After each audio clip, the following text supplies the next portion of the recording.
one of the caveats that I do have some personal information that I did get personally involved in was some information that had to do with the Stargates and Looking Glass, and more specifically the 2012 problem with those projects.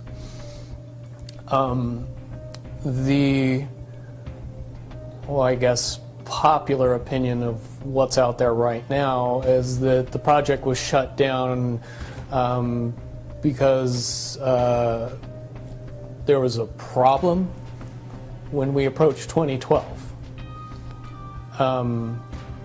I've heard it described a number of ways, but to my knowledge, the problem is that the timelines converge on that point in time.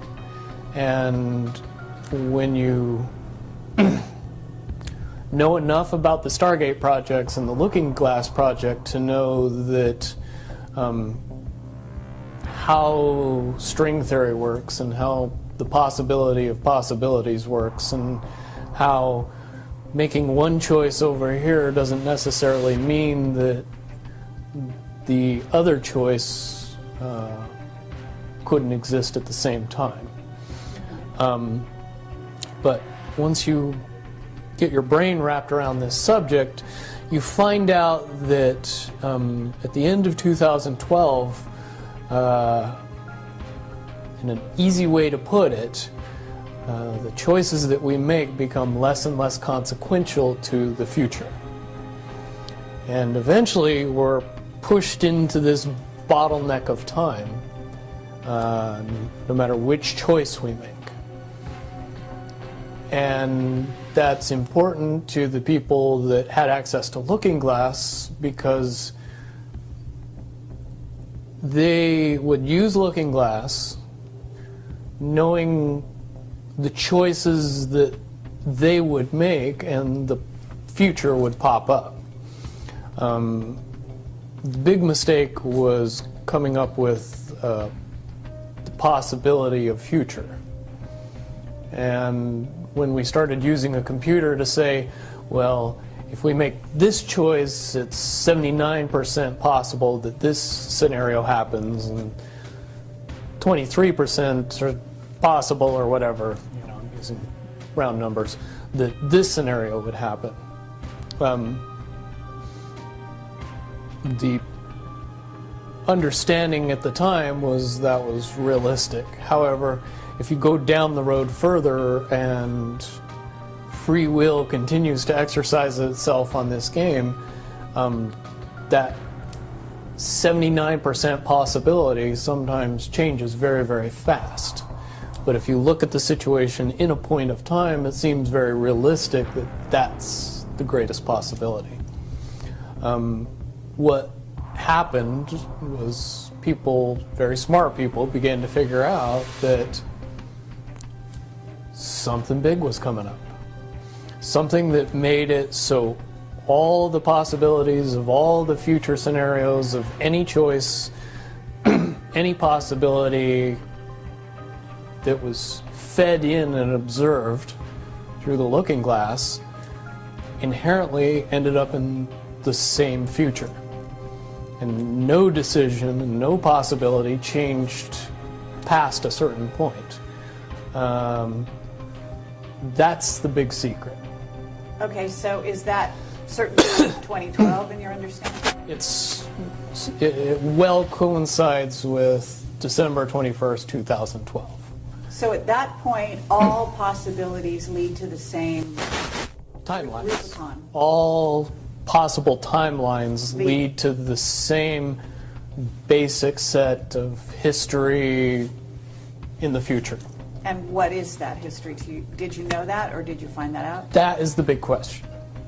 That is the big secret. That is what sends everybody that has all of the information, that knows everything, into a blind panic.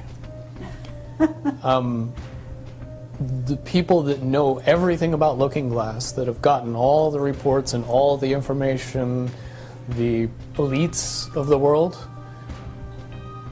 probably figured out that that was the end of the game, and nothing could be manipulated beyond that point. So do you think that's held true? In other words, well, I have about 60 questions, but do you think that's true or holding true, that nothing can be manipulated, that they haven't found a way to manipulate, that's still the case? I mean, this is knowledge that you would have gained back when? Back when I was in the military, it would have been before '97 when I got in trouble. And it was things that one of my particular areas that I was amazingly intuitive about is problem solving / mission planning, or more specifically, taking a bad mission and fixing it, getting So- everybody through and out of it. Troubleshooting an optimum future. Exactly. Certainly knowing how string theory and possible futures works makes it so you can work your mind very quickly to see the reality of what's happening and decide what decisions need to be made to change it for a particular outcome. Okay, but at a certain point you said that even the powers that be, so to speak, realized that having even abilities such as yourself, you're talking about, which they, in theory, had even using a computer or a looking glass. Right, and they that- had to use a computer to do it. Right.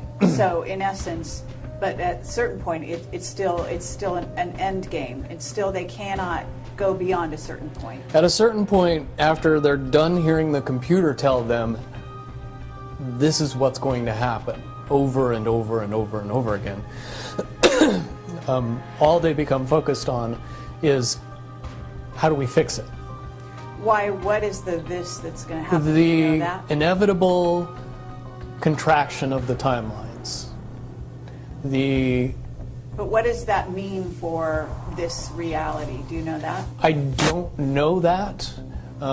What I do know is that I was called in and asked to solve this problem, this timeline contraction problem. And I eventually did my due diligence and did all the investigating, and basically only had one piece of information, and that was reinforcement. The computer's right. The timelines will contract down to some inevitable thing that you guys won't tell me about, so I can't help you. But it's what you're basically, you came back with was, it is inevitable, whatever There's it is. there is an inevitable event. It's been forecast, it's been predicted, it's been fed to us in a slop trough of what they want us to believe will happen. But they don't actually However, know. they don't actually have control over what happens. They only have control over the reaction, and it seems that no matter what they try to do to cause their desired reaction, it's going to have an opposite effect. Interesting.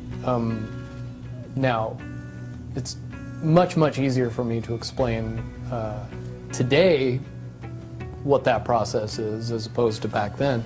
But if I had to give it a name, I would say it's the awakening process. It's an evolution of consciousness that cannot, will not, and no matter what decisions or possibilities are injected into the equation, eventually it all resolves down to us all learning the truth and becoming aware of this massive dam of lies that has been built that keep us from knowing massive volume of information that we should otherwise possess. Okay. Well, that's very, very monumental to be told that from a person in your perspective, who's had your background and your exposure. Is it your understanding that the notion that Looking Glass has been, that there are various looking glasses around the globe supposedly that, according to Dan Burish, were shut down. Is it your understanding they're actually not shut down? I believe that they're shut down because they are all saying the same thing, and So it's like they're completely useless they're at this redundant, point. is what you're saying. Right. It's like the Wicked Witch, looking into the, magic mirror and always getting the same answer. Well, if you were always getting the exact opposite of the answer that you wanted, you'd stop talking to the mirror. And that's essentially what happened with Looking Glass, is not only did they not want people to use it anymore because they knew it was just going to burp out the same thing, but at the same time they didn't want anybody else to know what it was saying, I'm sure. Because That they would lose control. Because that information was a monumental concern when I was in the military about how to prevent this inevitability. Now, at first I thought it was end of the world. Now I see end of the world as end of their world. Well said. Okay, but are you aware, do you know the difference between Looking Glass and the Yellow Cube? Yes. Okay, and are you aware of what happened to the Yellow Cube and how it was used and so on? I believe that the Yellow Cube still exists. I can't say for certain if it's on this planet, but I would say that it's definitely protected from use at this point. Okay, well that coincides with the testimony we got. Can you also verify that leaders of... But let me say one thing about the Yellow Book, and its differences with Looking Glass. The Yellow Cube, or the Yellow Book, would give you your possible future. Yes. So it took basically the choices that you would inherently make along a timeline and tell you what that timeline would be, given that you made all the choices that your brain would make. Well, this is exactly what I was just going to ask you. What we were told is that leaders of governments and so on, people in high places, politically, would use this to try to see their most optimum future and then follow those. So they were using it to enhance their wealth, et cetera, Yeah. in a very egotistical way. And that was part of the problem with it. And that supposedly one of the specific things we were told had to do with Hillary. Are you aware of any of that? You mean the 2012 prediction for her? Well, will you tell me what you know? I don't have any first-hand knowledge of this. This is all back alley information. But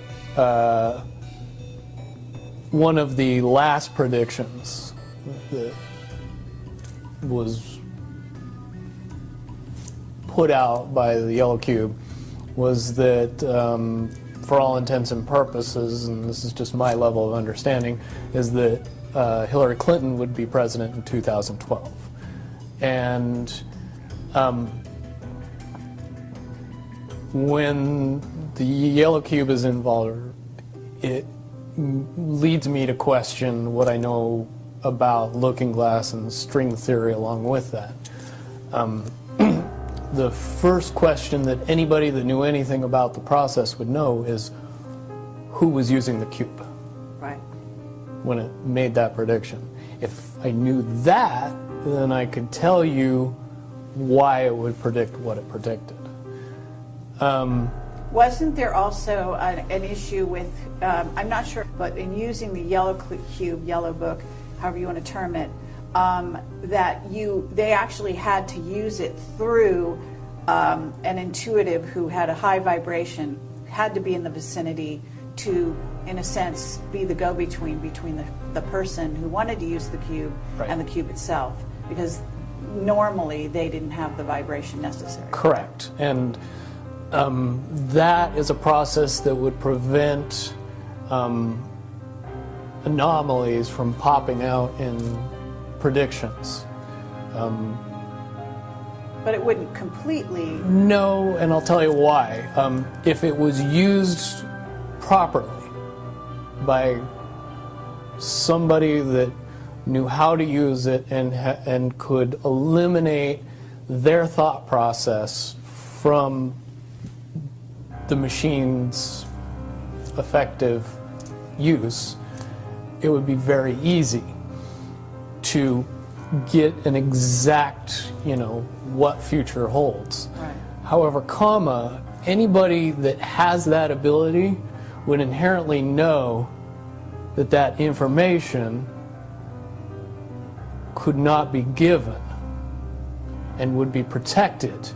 And that inherent notion would inject something into the yellow cube or the yellow book that would give an inaccurate statement.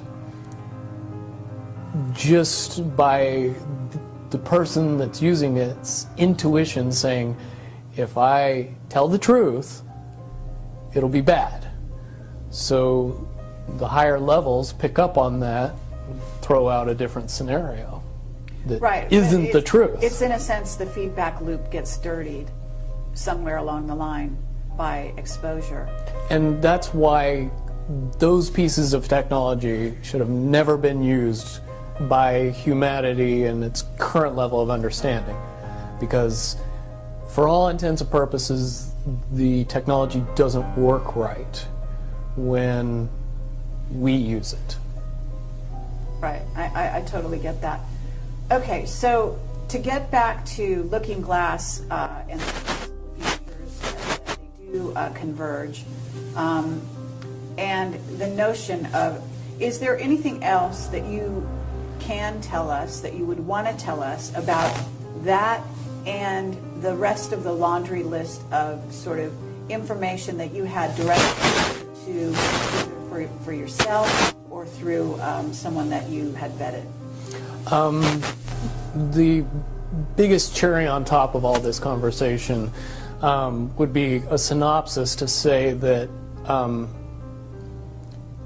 if I could convince everybody out there that for all intents and purposes, what we believe to be true eventually becomes true. If somebody convinces us that a major disaster is going to happen in the very near future, a major disaster happens in the very near future. If we don't buy into that fear and accept that there's really nothing that we know is going to happen, and accept of whatever happens, that makes the convergence of the timelines happen as naturally as possible. Any attempts to try to go away from this one inevitable conclusion, I again see as a new beginning, an end of this reality, the beginning of something that we can't even possibly understand based on the level of our beliefs currently. But when all that information comes flooding out, there's going to be no denying what's true and what's a lie or what's illusion. We won't have the choice to believe that 9/11 happened because of a bunch of terrorists, because we'll know exactly what's happened. Basically what we're experiencing right now is two master chess players sitting at the board, and one of them looks down at the board and sees that he's in checkmate in 7 moves, and he looks across at his opponent and he knows that his opponent sees it too, so there's no getting out of it. So at this point, the loser can only prolong the game. The game, both players know the game is over. It's only a matter of time before he does this, and then you're forced to do this, and then he's forced to do this, and eventually checkmate. We, as a race, if we could understand that the game is over, that based on the rules of the game, the bad guys have already lost, the good guys have already won. Yes, there's moves left on the table, but those moves are being forced by the player that is going to win. The only way that checkmate can't happen is if the player that's winning makes a mistake. But from all of the information that I've gathered, all of the information that's been given, all of the information that's been vetted to me, it seems pretty obvious that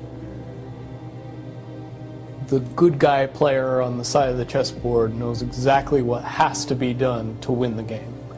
And so at this point, any mistake would be all but impossible.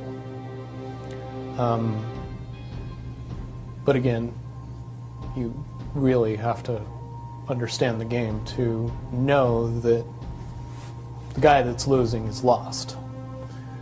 And I'm sure most people sitting watching a chess match between two advanced chess players know the game's over long after the two players know it's over. Because they can't see the board and see that there's only 7 moves left. Okay, but when we come to this convergence, and again, you've seen, or the looking glass has seen, up to that point. Now, let me say why I believe that it comes down to one inevitability, is because I was entrusted in getting it down to 2 possibilities. And I've heard both of those possibilities talked about in massive proportions, the good and the bad. Okay, do you want to talk, so can you, in one sentence, say what the good was and the bad was, or are you able to do that? To most easily put it to people, I suppose. one scenario is what most people would understand to be ascension, or an evolution of consciousness that brings us out of the cocoon and turns us into a butterfly.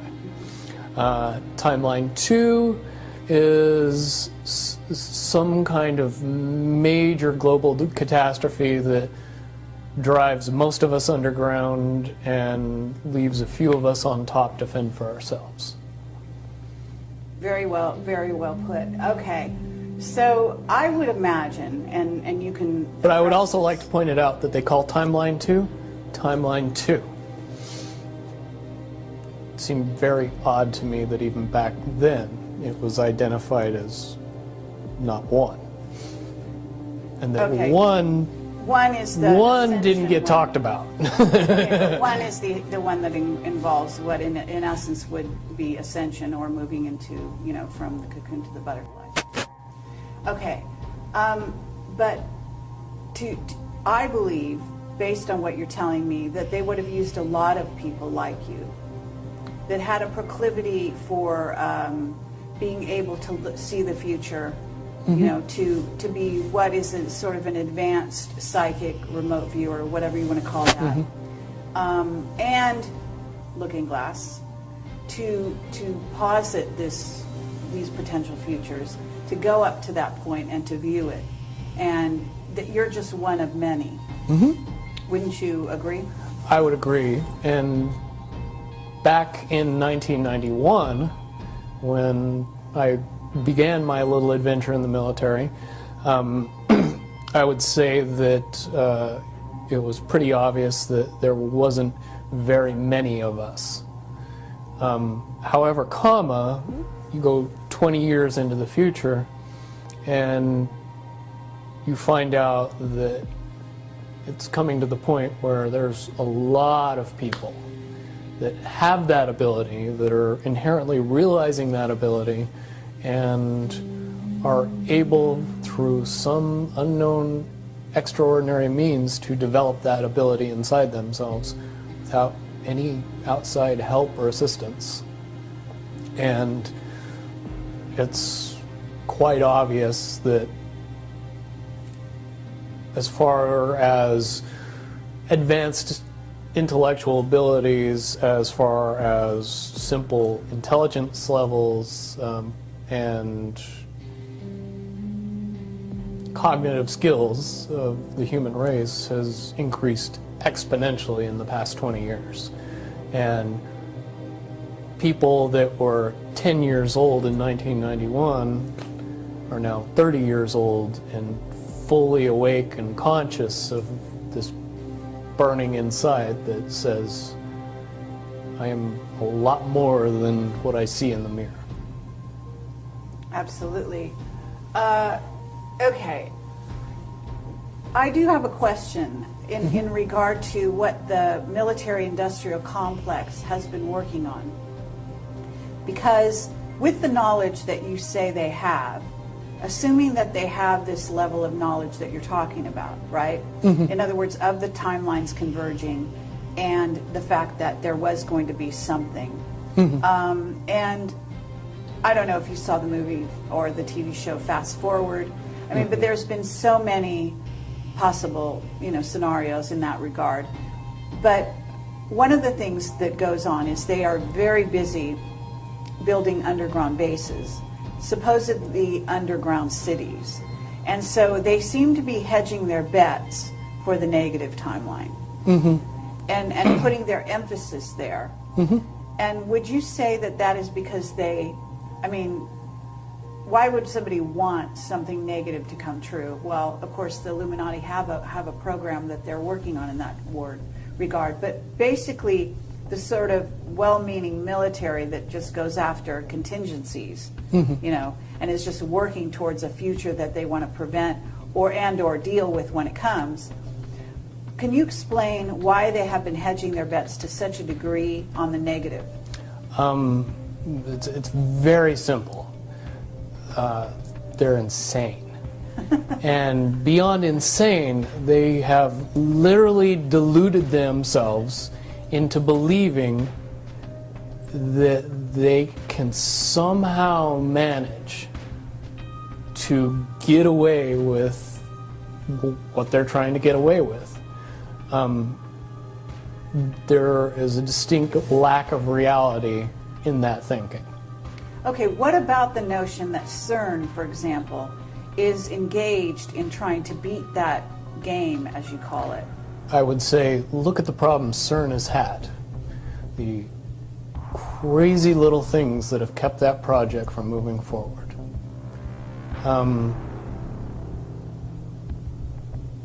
Certainly they have never even come close to getting that project to the level that they want it to be to do what they really want to do with it. Okay, well, what about the notion that that's the party line, that they haven't been able to do so? But if you really think about it, that's what they would prefer people believe, so that they don't think that there's a threat. But when you listen to the interviews of the scientists that are working on the project, even they say that it seems like somebody or something from the future won't let them get that project done. And the craziest little things have caused massive damage to that project.